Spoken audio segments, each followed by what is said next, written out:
Hi, my name's Marlene Elizabeth. This is Forsake the Foolish channel, where I screen share Bible studies word for word. Today we're going to look at the word falling away, 2 Thessalonians 2:3. And don't let people fool you. It doesn't mean departure, also known as the rapture. People have turned the definition into a doctrine, and it doesn't match. So here's Hamrick CE from Hamrick CE channel. His name's Chris. He's on a live stream about a week ago, and somebody asked him about the falling away, and this was his answer. Let me see what's going on here. Is falling away rapture of the church?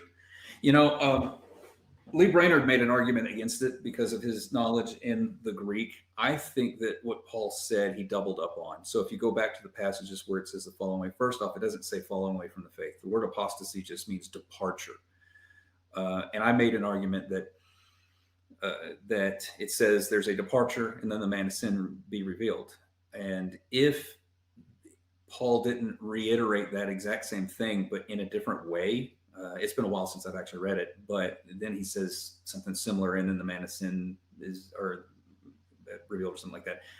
He says it twice in that like paragraph, and so I lean towards the fact that it seems more like God saying there's a departure and the man of sin is revealing up with some of the other stuff, because we go back to what 1 Thessalonians 4, and people tend to stop there. They don't continue to read. He talks about what we refer to as the rapture, and then they're like, and where's this tribulation? Well, keep reading. Paul did not put the chapters in there. You know, if it helps, find a flat Bible where you can just continue to read, and it doesn't have the chapters and verses on there. You can just keep reading. And then he says, and he starts talking about now, the day of the Lord comes as a thief in the night. So he's talking about this catching away, and then the tribulation. Okay, so that was his definition, and he states, first off, it doesn't mean falling away from the faith. The word apostasy means departure. No evidence for it. It's just his argument, his reasoning, his understanding, what he leans towards, and that's his answer. Now, I searched falling away means departure in YouTube just to get some videos up. So this is the first couple. I don't know who this channel is, but regardless, they made a reference, and that's one of the things that I've been struggling to find is where they're getting this word departure from. But this channel actually made a reference, and we will look at it. So I'll just play this video for you. Let no one in any way deceive you, for it will not come unless the apostasy comes first, and the man of lawlessness is revealed, the son of destruction. 2 Thessalonians 2:3. I believe that there is a strong possibility that 2 Thessalonians 2:3 is speaking of the rapture. What do I mean? Some pre-tribulationists like myself think that the Greek noun apostasia, usually translated apostasy, is a reference to the rapture and should be translated departure. Thus, this passage would be saying that the day of the Lord will not come until the rapture comes before it. If apostasia is a reference to a physical departure, then 2 Thessalonians 2:3 is strong evidence for pre-tribulationism.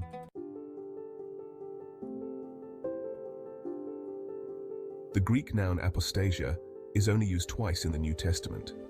In addition to 2 Thessalonians 2:3, it occurs in Acts 21, where speaking of Paul, it is said that you are teaching all the Jews who are among the Gentiles to forsake, apostasia, Moses.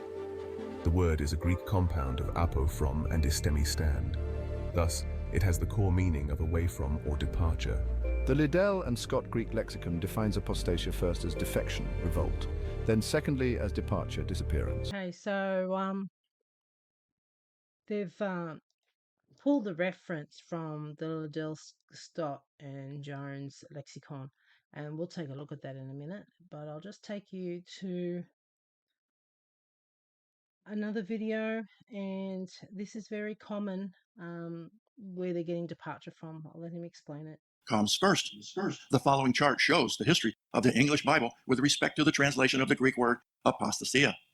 332, Jerome's Latin Vulgate, departure first. 1384, Wycliffe's Bible, departing first. 1526, Tyndale Bible, departing first. 1535, the Coverdale Bible, departing first. 1539, the Kramer Bible, departing first. 1576, Breach's Bible, departing first. 1583, Beza Bible, departing first. 1608, Geneva Bible, departing first. The King James Bible, falling away. Historically, the Greek word apostasia has been translated as departing in all the English Bibles since Wycliffe penned the first English Bible in 1384. Why? Okay, so I don't know who this guy is either. But he's one of the first videos that come up, and he's referencing all these earlier English translated Bibles. And what he is saying is they all pretty much said departure first, and then it changed with the King James as falling away. So, I mean, pre-tribbers need departing first because they believe it's a rapture verse. It proves the rapture, and they need this to mean departure. Okay, this is the Cloverdale Bible, my copy of the Cloverdale. Okay, the Cloverdale Bible, Miles Cloverdale, translated into English, was the first complete Bible translated in English. It was also the first English Bible to have the full approval of the Crown to be published. Printed in 1935. Okay, so this is the Cloverdale. 2 Thessalonians 2:3 says, "For the Lord cometh not, except the departing comes first, and the man of sin be opened." Okay, so here is a little footnote, and it says that the departing first, the cross verse is 1 Timothy 4. Now the Spirit speaketh expressly that in the latter times some shall depart from the faith, giving heed to seducing spirits and doctrines of devils. It's saying that this departing come first is the same as departing from the faith. That's the cross verse. Okay, I'll just take you to my Bible software. Okay, and we'll have a look at a couple of Bibles. Now, this here is the Geneva Bible, which that last video quoted. Published in 1560, the Geneva Bible, and it says, "Let no man deceive you by any means, for that day shall not come except there come a departing first, and the man of sin be disclosed, even the son of perdition." Okay, so I actually have Geneva Notes, Geneva Bible Notes. With the inclusion of notes and study aids, the Geneva Bible was one of the first study Bibles to be ever published. Okay, so this is the study Bible. Okay, and it has notes in it, just like you have in the King James Study Bible. You have notes and footnotes relating to verses. This is 2 Thessalonians 2:3. It says, "A wonderful departing of the most part from the faith." Okay, that's what Geneva Bible means in regard to departing from the faith, which would be in alignment with that 1 Timothy 4 verse. Okay, this is the Vulgate. This was the first on this man's list, Jerome Latin Vulgate. Let's take a look at that. Okay, I'll just show you here. Clementine Vulgate is the copy that I have, commissioned by Pope Damasus. Jerome's Vulgate rapidly became the standard version of the Bible in the West and remained for centuries. The Clementine Vulgate is the official edition of the Latin Vulgate. Okay, so this is obviously in Latin. This is 2 Thessalonians 2:3. This is the word departing. Okay, if we right click on that, it comes up apostasia, so we know we've got the right word. So this is decessio. This is departing. Departing. Okay, so I have here, this is called the Dictionary of the Vulgate. Okay, Dictionary of the Latin Vulgate. We're looking at the word decessio, and it says going away, departure, or apostasy in 2 Thessalonians 2:3. So this is where a lot of Christians make mistakes, because they have a laundry list of what definitions it could mean. They just pick and choose. We have here the word for guard, right? Guard can mean many things. So you've got 1, 2, 3, 4 definitions. This one here, we've got 1, 2, 3, 4, 5, 6, 7, 8, 8, 8 plus 4. We got 12 possible definitions for guard. Okay, it can't mean every single one of these, and you have to put it to its context, right? And this is why I use my Bible study software, because it tells me, it pins the definition to the verse. Okay, if it was departure in 2 Thessalonians 2:3, I'd be showing you, but it's actually apostasy.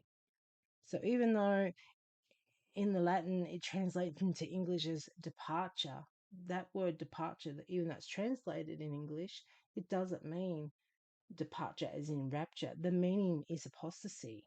It's a defection from faith, a falling away from one's faith. And that's what I'm showing you here.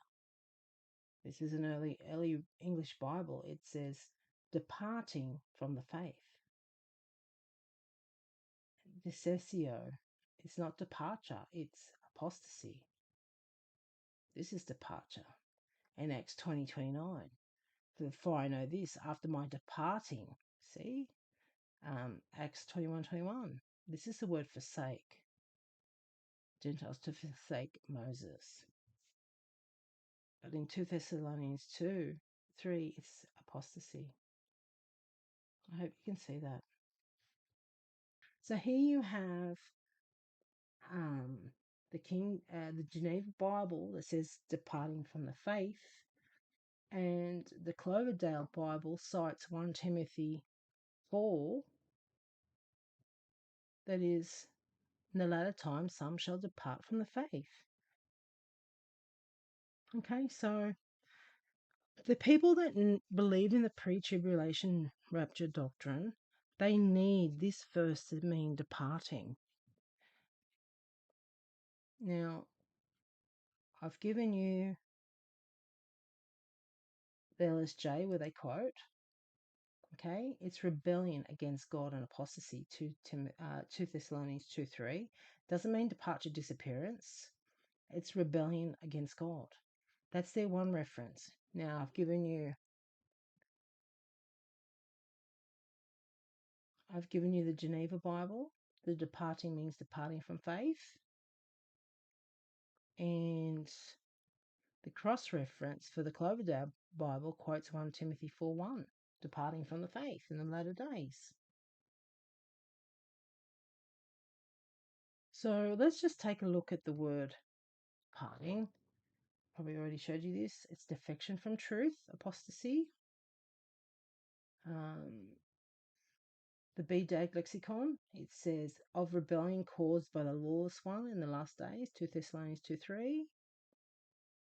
Look at this one. Lenida doesn't have, oh, it does. It just says, for not until the final rebellion takes place. DBL just says, rebellion, abandonment, and apostasy. This is the Exegetical Dictionary of the New Testament. Accusation against Paul, you teach apostasy from Moses. 2 Thessalonians 2:3, the Antichrist will cause rebellion before the end. That's a Septuagint lexicon. This just means defection. What's this one? I think this is a Septuagint lexicon. Septuagint lexicon. The Septuagint means defection, apostasy. Okay, this is the Brill Dictionary. Defection, rebellion, religious apostasy. 2 Thessalonians 2:3. Detachment, disappearance. That's in another Greek text that's not biblical. Okay. This is the Bloomfield lexicon. It just says apostasy and defection, 2 Thessalonians 2:3. Falling away in apostasy, 2 Thessalonians 2:3.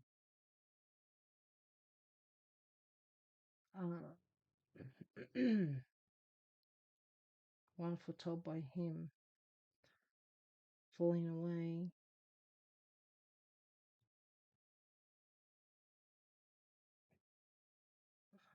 That's how this apostasy is translated in the Hebrew. Apostasia, falling away, a rebellion, apostasy, a revolting, especially religious apostasy. This is a Taylor lexicon. A lot of people quote from the Taylor lexicon, a falling away, defection, apostasy in the Bible from the true religion. 2 Thessalonians 2:3. That's not departure. And there's this one here. This is called the New Testament Greek English Dictionary. It's got rebellion, backsliding, apostasy, departure. Okay, so let's scroll down and see what it says for 2 Thessalonians 2:3.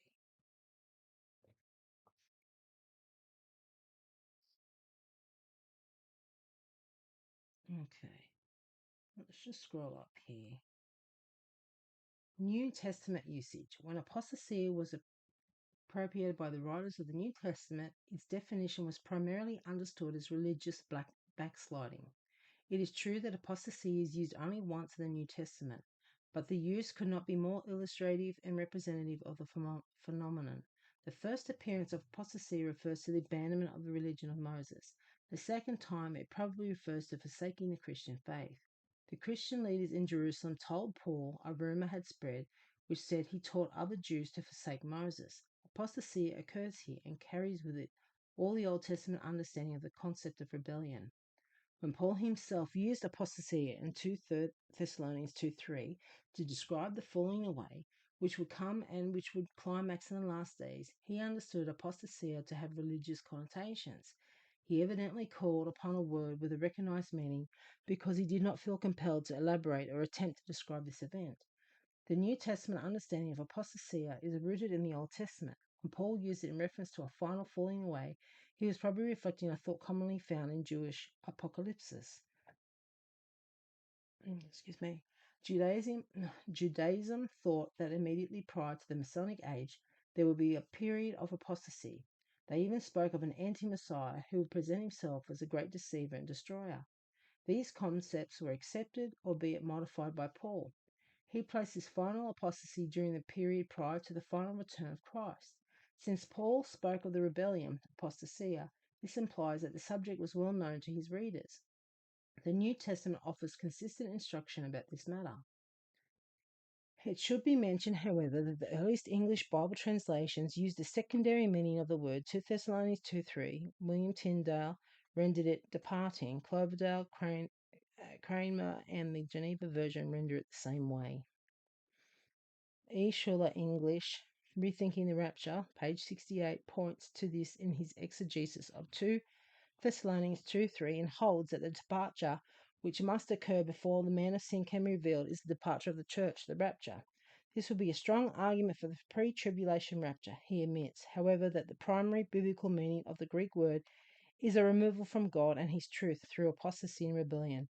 Seems clear that apostasia is used in the negative sense. Thus, few would accept the possibility of a reference to a rapture here. So this lexicon goes into depth, and we've just looked at these, well, the old Bibles that I have in my Bible software, and two out of three are pointing to not meaning departing, pointing to its departure from faith. Okay. Now, when it becomes a doctrinal conversion, you get slants in Bible commentaries, but I just want to show you this one here.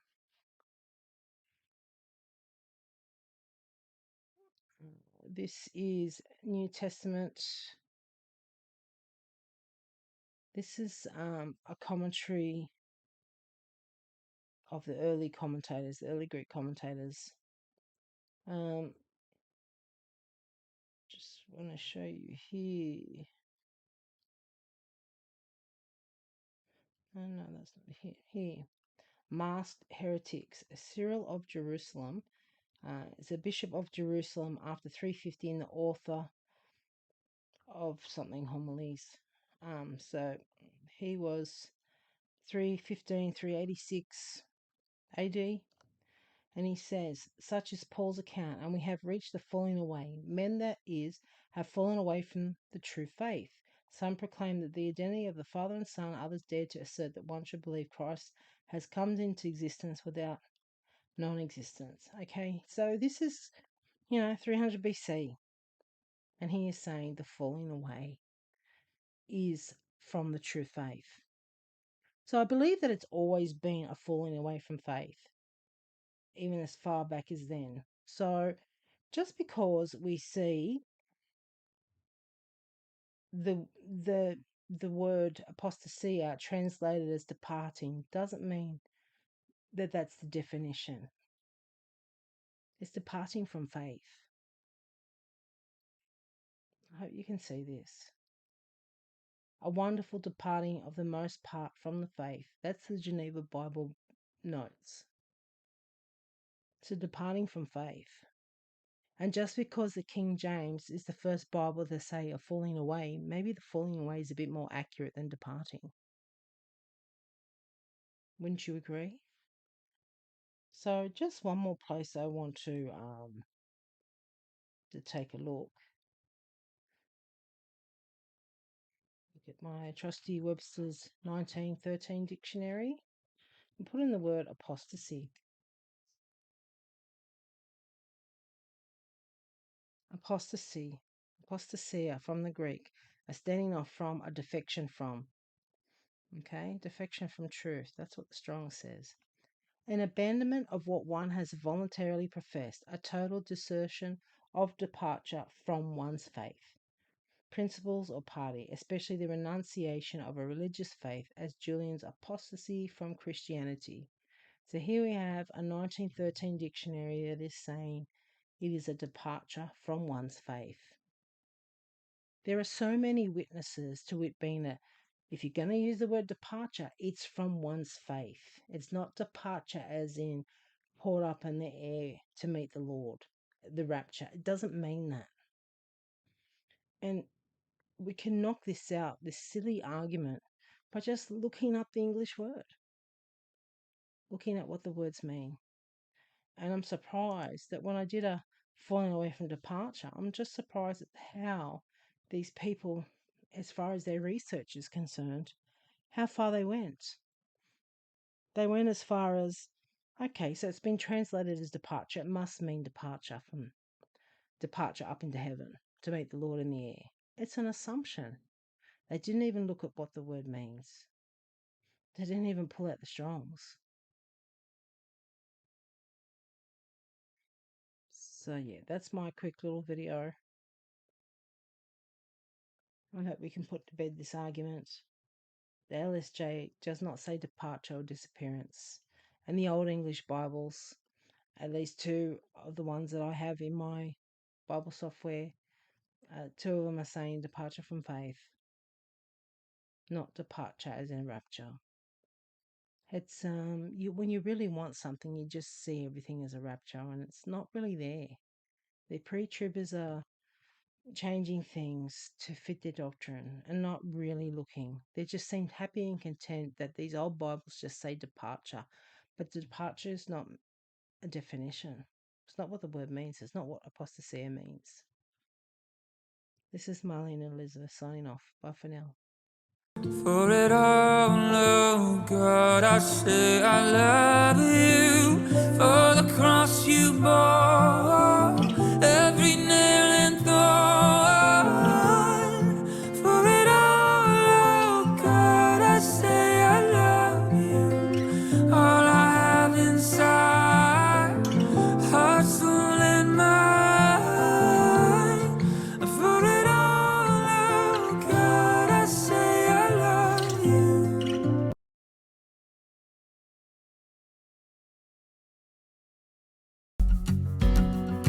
Trials look like gifts of grace when I look to Jesus. How my heart